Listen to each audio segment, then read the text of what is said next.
My name is Tarsha Jackson, and my son's name is Markeith Jackson. When he was 10 years old, he was arrested at school before refusing to go to a timeout. He was charged with assault on a public servant because during the time of trying to get him into timeout, the teacher was restraining him.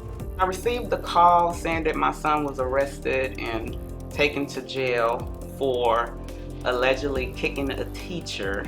A child was arrested, a special needs child was literally handcuffed, put in the back of a police car, and taken to jail at 10 years old without his mother around. That's a problem. So after the arrest, Markeith was in custody for a few days. He was returned back home, went back to school, and he was arrested again at school 2 days later. And this particular arrest, he spent a total of 3 months in downtown Houston juvenile jail. It was a similar incident to where the teacher's trying to restrain him. What I did, a class B missing me, I'm not supposed to be locked up this long, sir, because it ain't just nothing serious. So when he went in, when he came out, how was he different? I mean, he was not Markeith. He wasn't the child that I thought I was raising. He was a kid that was suffering from post-traumatic stress disorder. When he got out, he tried to commit suicide twice. Sometimes I be like, forget life, man.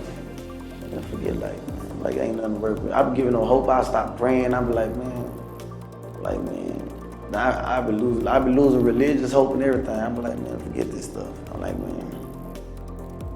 what they just kill me right now and get tired of this. He turned 18 years old, and there was an incident where one of the young boys that was in TYC with him committed an offense, and because they were seen together, Markeith was charged under the Texas law. He wouldn't snitch, he wouldn't tell what happened. It was like, whatever, I get, and so he got 15 years. But he was charged with aggravated assault with a deadly weapon. This is what he's in there now for, and he's been there for 11 years now. It changed his life forever. I mean, it took away his innocence, it took away his trust, his feeling safe in the environment that he's supposed to feel safe in.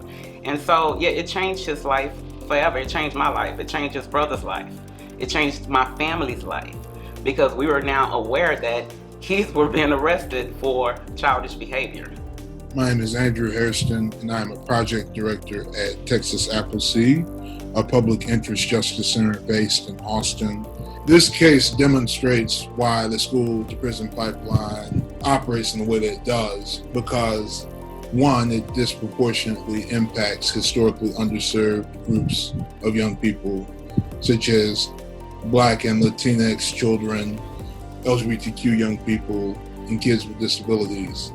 And these young people will be targeted early on in their K-12 education, sometimes in elementary school, often in middle school, for their age-appropriate routine behavior that has been characterized for some reason as willful defiance or willful disobedience.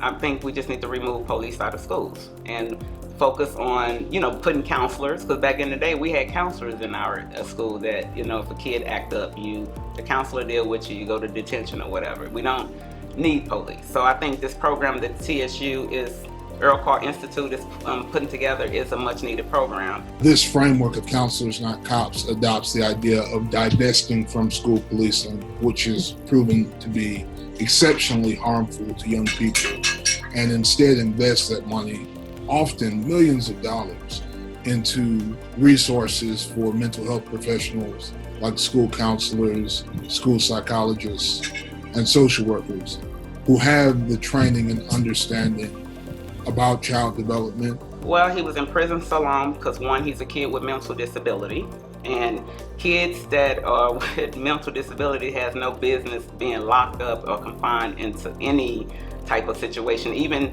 the fact that they were trying to put him in timeout, that's not how you handle kids with mental disabilities. All I can think about is when Markeith was 10 years old in his elementary class, special needs class, what would his life would have been like if they would have never arrested him? Markeith's life would have been totally different. It would have been totally different. He would have been a child that had an opportunity. And we shouldn't still be sitting here talking about locking up kids. We shouldn't be talking about that. Destroying families. It's your whole family.